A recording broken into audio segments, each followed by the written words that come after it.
Afinal de contas, o que significa ser uma pessoa espiritual? Do ponto de vista bíblico, do ponto de vista cristão, a gente pode oferecer uma resposta bastante resumida e bastante simplificada para essa pergunta. Uma pessoa espiritual é alguém que discerne, deseja e dirige-se pela vontade de Deus para a sua vida.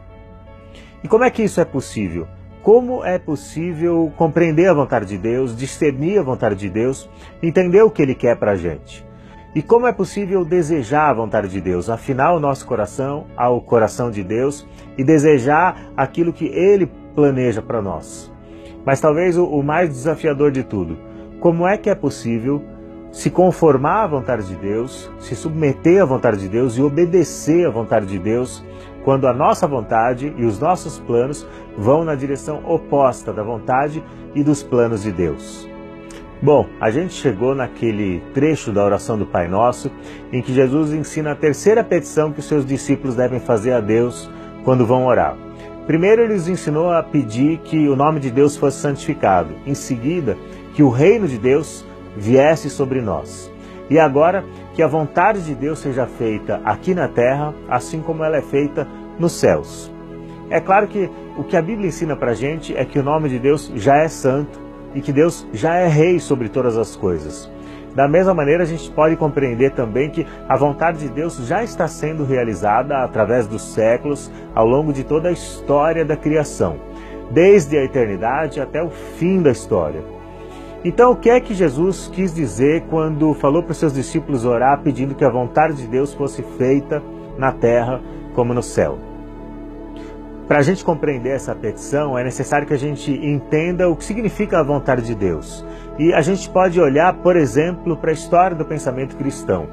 João Calvino, por exemplo, nas Institutas da Religião Cristã, quando ele vai falar sobre a vontade de Deus, ele concebe esse conceito da vontade de Deus sob dois aspectos diferentes: a vontade decretada de Deus e a vontade revelada de Deus. Em relação à vontade decretada de Deus, ele quer dizer os desígnios eternos de Deus, os propósitos eternos de Deus, os decretos que Deus estabeleceu desde a eternidade para a história da criação, para a história da humanidade, para a minha e para a sua história. E já em relação à vontade revelada de Deus, Calvino está falando aqui sobre os conselhos, sobre as orientações, sobre os mandamentos de Deus revelados na Escritura Sagrada ou na própria consciência do homem e que apontam para a vontade desejada por ele para a nossa vida. O que a gente pode dizer em relação à vontade decretada de Deus é que Deus é totalmente soberano. Ele está no controle da história, nada escapa ao controle da sua soberana mão e tudo o que acontece, acontece de alguma forma por um desígnio, por algum decreto, por algum propósito divino.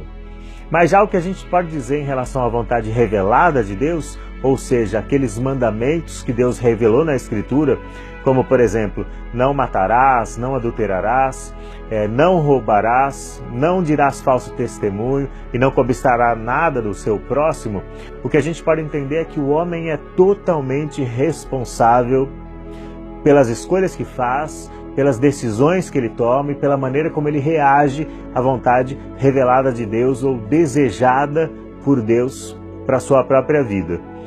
Deus é totalmente soberano, mas o homem também é totalmente responsável. Talvez o exemplo bíblico que melhor ilustra essa relação que existe entre a total soberania de Deus e a total responsabilidade do homem seja a própria história da crucificação de Jesus Cristo, o Filho de Deus.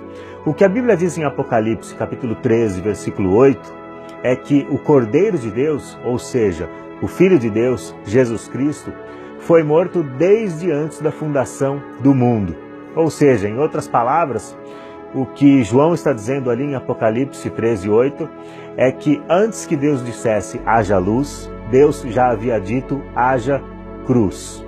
Ou seja, antes que o homem tivesse a chance de errar, antes que o homem tivesse recebido o sopro do fôlego da vida, as mãos que fizeram aquele boneco de barro na terra já eram mãos cravadas pelos cravos da cruz. As mãos de um Cristo crucificado foram as mãos que formaram o homem do barro. Deus não teve um plano B, um plano C. Deus não fez um remendo na história quando o homem pecou. Deus não foi surpreendido pela atitude do primeiro casal, assim como não foi surpreendido pela atitude, pelos erros de Israel, seu povo, assim como não é surpreendido pelos erros que a sua igreja, que o seu povo hoje comete, e nem pelos meus erros, e nem pelos seus erros. Deus não está remendando a história o tempo todo, criando uma nova solução para um problema novo que o surpreendeu. Mas isso não isenta, é claro, aqueles por meio dos quais Jesus foi parar na cruz. Por exemplo, Judas Iscariotes, o discípulo que traiu Jesus e que por 30 moedas de prata vendeu Jesus aos seus opositores e entregou-o para ser torturado, preso, morto, crucificado numa cruz. Judas foi responsável pelas suas escolhas. Ele foi responsável pela ganância que ele nutriu no seu coração.